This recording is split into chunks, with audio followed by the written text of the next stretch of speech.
What's up, guys? I'm Finger Beats. I'm 20 years old. I'm from Los Angeles, California, born and raised. And then about 2 years ago, moved to Chicago, started going to school at Columbia College Chicago. I'm finishing up my sophomore year. I've been studying audio design and production and then a minor in music business. But otherwise, for the past 5 years, I've been producing. Past 2 years, I've been DJing. Live performing as well. And yeah, today what I'm going to be doing is showing you guys kind of my workflow of how I create my music, and hopefully it can give you guys some structure as to how you can start setting up your sessions. So right now we're looking at my session for a song You that I made with my friend Dean. This is supposed to come out actually a month from today, June 5th, so you guys get a little preview of it. Basically what we're looking at right now is my digital audio workspace called Ableton.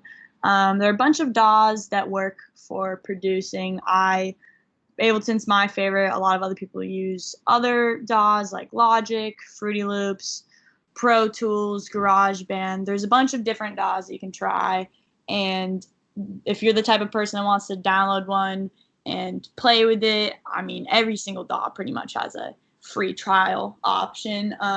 If you're like me, you just kind of want to dive into something and figure it out later, just ask a friend what you think is best, and go for it. So I got Ableton when I was like 14, didn't use it for a year because it was super daunting to me. But once you figure out, how to set up a drum rack, difference between audio and Midi, which is things we'll go over today, you realize it's not that bad. So with that being said, I do want to say that no session setup is ultimate. Like, just because I do something one way doesn't mean you should be doing it one way, or vice versa. Take everything with a grain of salt, pretty much. It's really good to have structure. It's really good to see an example. You can take things after me if you think, oh, I like how she does this, or I like how she does that. Go for it, do it. But if you're like, that doesn't make sense to me, find the creative way that works for you. So every session is different. Like I said, most of my sessions are just me, myself, and I, but this time I was with a singer who I get along super well with on a personal and creative level. So my workflow was completely different. So, I mean, everything I show you today, I did it this way during this session, but sometimes I do it different during other sessions. So again, I think it's super important to know that nothing is ultimate when it comes to your way of producing. But yeah, let's go into audio and Midi first, right? So the two different types of track. I'm going to go Command-T, Command-Shift-T. We got audio tracks and Midi tracks, and basically there are two different types of ways to process audio. Audio tracks are just the waveform of the sound. So if I go right here real quick, oh, you can hear me. Test 1 2 1 2 1 2. Now you can see this is the audio file 1 2 1 2 of just me talking, and you can also, let's get a clap. You can drag in your sample here.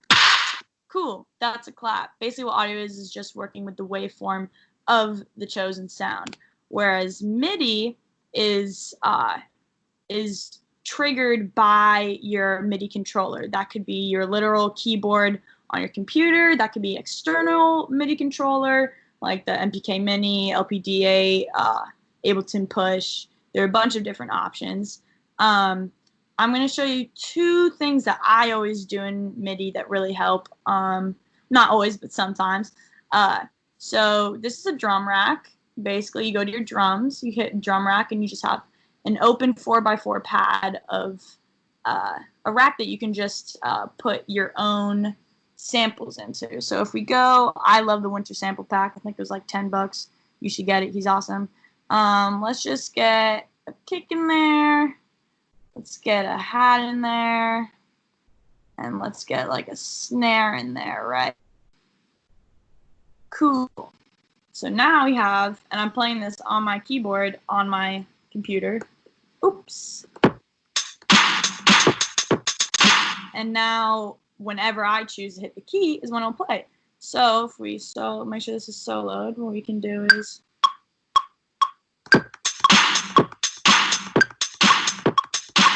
cool. There's your MIDI. And as you can see, it's super different from what a waveform looks like. This is the actual sound. This is just on your keyboard where you played it. Another good thing to know about Ableton and other DAWs is the active quantizing. It's super helpful. Basically what quantizing does is depending on what note you want, so let's just say like we're doing eighth notes, you go Command A, Command U, and now everything's on the grid. I didn't even need to, see, sometimes it's not, so this one isn't, so I have to just nudge it a little. But it really helps if you're still working on your rhythm and whatnot. Quantizing is awesome. You can also, you can drag everything a little, rush it a little. It's so helpful for production. So with that being said, actually one more example that I use all the time that I'll show you within this session is using this thing called the sampler. Basically what a sampler is whatever sample you import into it, you can play it as if it's a note on a keyboard. So if we go to like, let's go one push chords. I do this all the time. Cool, sick note.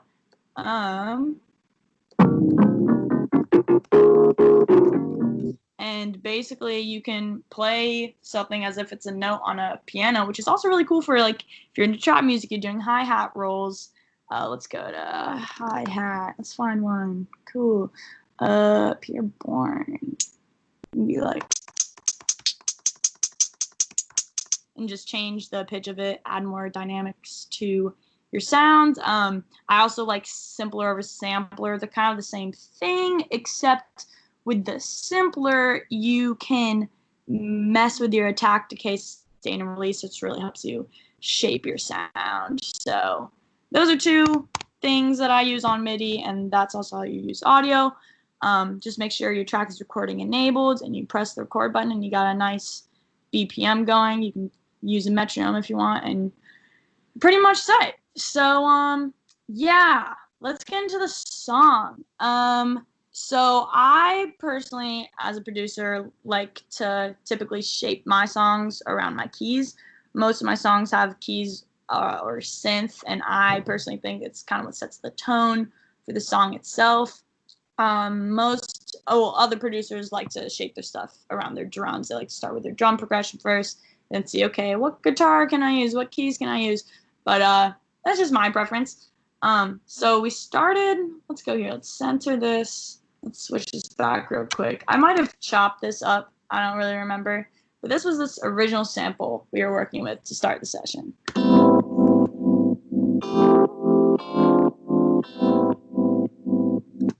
Pretty cool. I just want to make it a bit more me. Transpose it up 2 steps.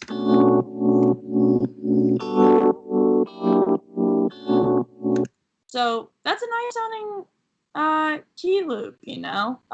It's pretty crunchy, pretty lo-fi, kind of my vibe. But I don't like how down the center is. I don't like how mono it is. So I do this stereo delay technique that maybe some people do, maybe some people don't. It might be not the best way to do it, but it always works for me. So I do it this way. I basically duplicate my track. So this track, what you see right here, is the same thing as this. So what I did was I panned this all the way to the left. I panned this all the way to the right. And if you zoom in, you can see I pushed this sample back like a 16th note or 32nd note.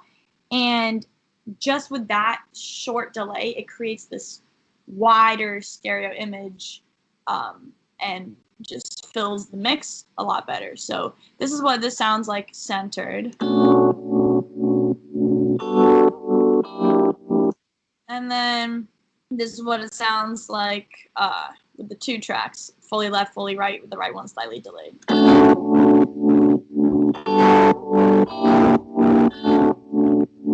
So just gives it a wider feel to it. It's really nice. So I was like, all right, cool. Got the keys. Sick. Awesome. Now we need drums.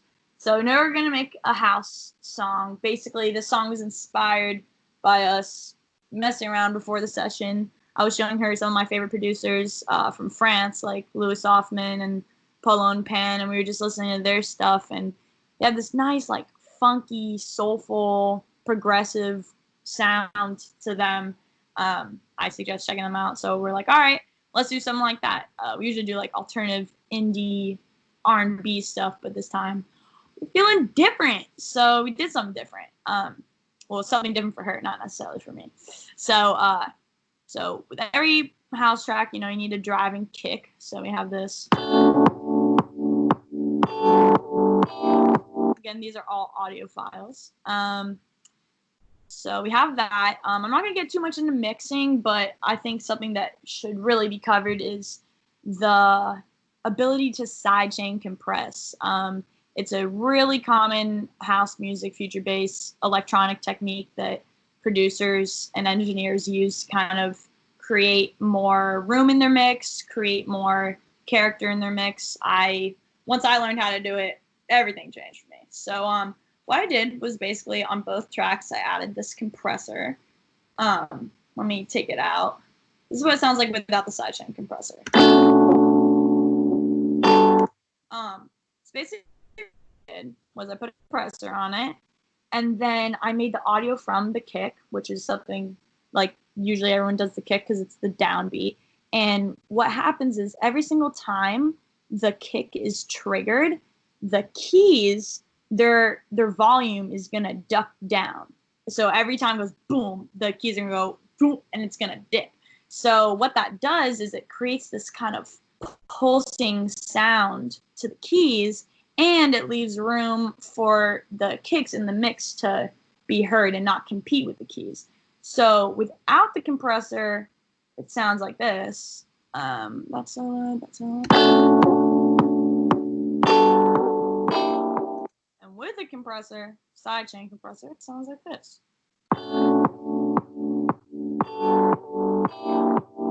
Sick. Perfect. Amazing. Now I was like, all right, let's get a little quick hi-hat in. Super sweet. Super simple. Now I wanted a snare or a clap or a snap or some type of sharp sound. So I went with this like little clap sample, I think, or a snap sample. Yeah. Little snap. You're going to see all of this is like my processing of the sound.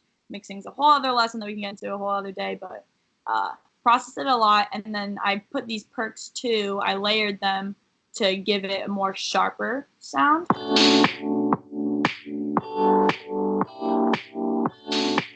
I don't always layer my snares or my kicks or any other instrument, but in this session I did. It was all about getting our ideas on the computer as fast as possible because we work really fast. So I was just going. This is another stereo delay thing that I did. As you can see, these are the same except complete to the left, complete to the right. Also, they look like they're different, right? Because this is longer and these are little blocks. Basically what I did, I was just consolidated it. You just select Command J. It consolidates your track and you can duplicate it a lot easier. But so sometimes I do that, sometimes I don't. So if you're wondering why it looks like that, that's why. Yeah.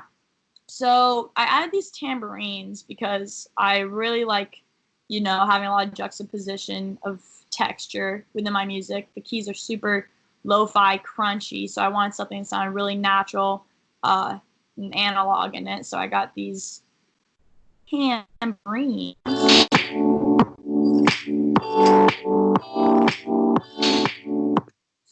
Super clean. Love that sample.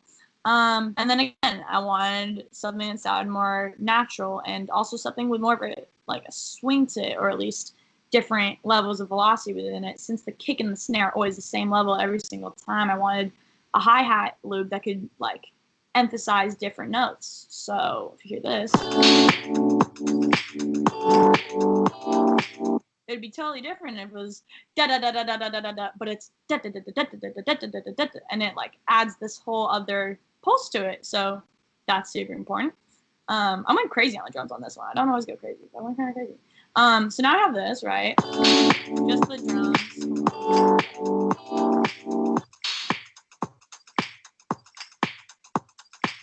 Cool. So now I was like, all right, I want something a bit more driving in my drum loop. I want it to have more of a narrative, more of a voice. So I was like, let me put in a cowbell, and it sounded like this.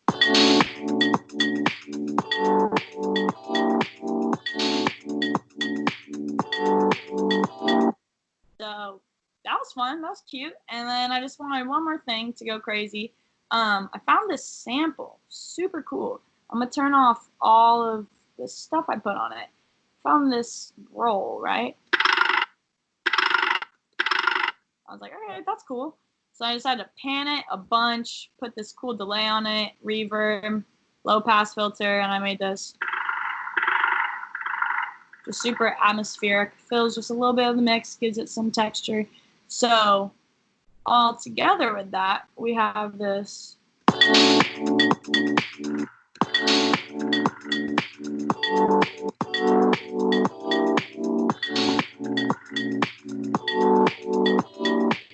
Cool. So now we have our keys. We have our drums. Now we need a fat bass line. So let's see what I did. I got a sampler, and then I drug in this this one-shot bass note. Let's put this on record. Super sick. Samplers are really awesome for like one-shot notes because it plays everything in notes. So for bass note, it's awesome. You can play it as if it's a bass.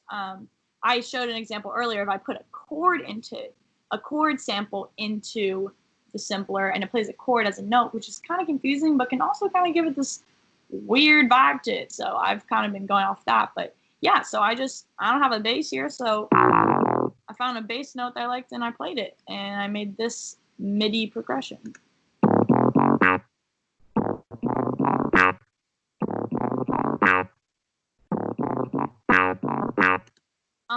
I think it's important to go over how this bass and the keys are completely different characters. You have this key progression, which is kind of, I don't know if it's melancholy. I don't know if it's just like a bit emotional. I don't want to, whatever it means to you is what it means, but pretty soulful, pretty low key, mellow. So I wanted a bass line that's just super fat and in your face to kind of offset it. And there's a difference between putting two completely different sounds together that don't work. You need to make sure if you put together different sounds, they like work together. But I thought this worked awesome.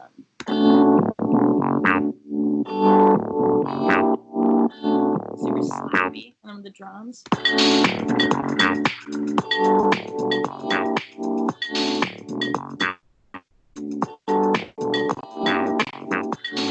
Cool. So that's like a lot of the song so far. This part isn't as important. I had these two synths. I am not using this one, so it's silent. But I did want to cover this just because Tyrell is this really cool plugin, and I'm not a huge plugin junkie. I'm going to be so honest with you. I get all my samples and just slap them on a sampler. But this is a really cool free plugin with a bunch of cool synths. So I suggest downloading it. And I use it to make this little... right here.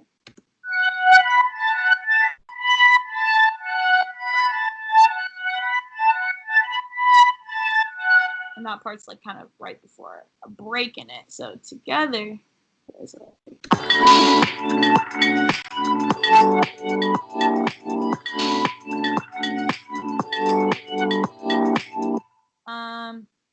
yeah, so that's a cool little thing. And then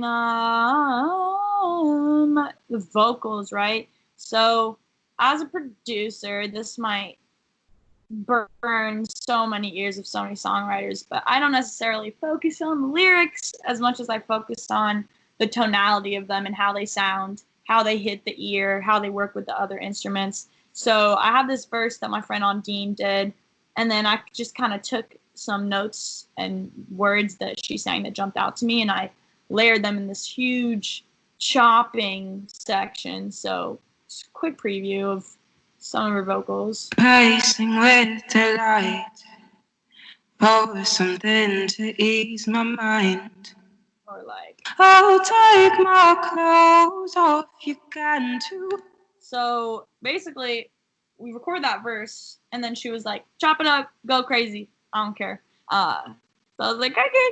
So I took this little, I'll take my. Then I added this. I'll take my. I'll take my.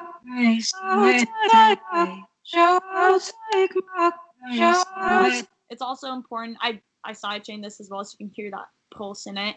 What was I say? It's important to remember, the syncopation of the lyrics, where it's hitting in the grid of the whole song. So like it's like dancing or dancing to kind of like bring the listener out and in. And together it sounds like.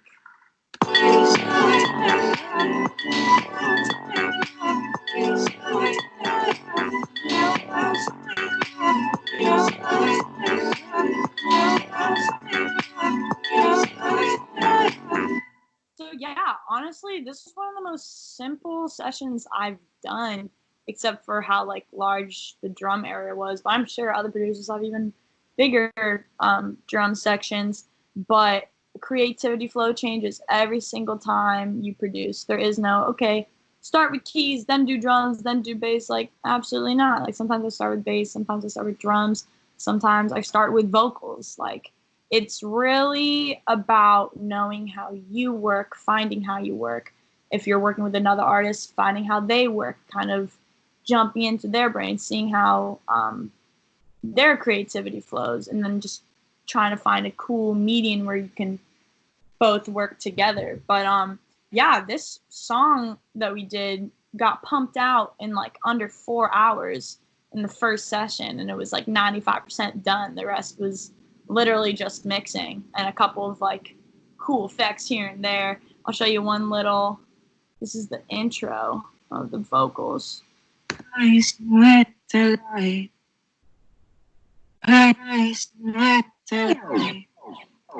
little accent stuff. I think it's also important, like, to make sure that you're keeping your tracks spicy. You're adding random things here and there to keep the listener engaged. That's the danger with house music. It can be so progressive, so trancey that like people either just like they get sunk into it, which is cool, but the majority of people are like, this is boring, it's repetitive, I gotta go. So always try to find something you can throw in there. But that was the track. It comes out soon, June 5th. You should also check out Ondine. She's an amazing singer, songwriter, producer, and a friend. If you guys want to continue to listen to my stuff, see what this sounds like when it comes out, see my other stuff, my SoundCloud, Spotify, Apple Music, everything is Finger Beats. My Instagram is finger.beats.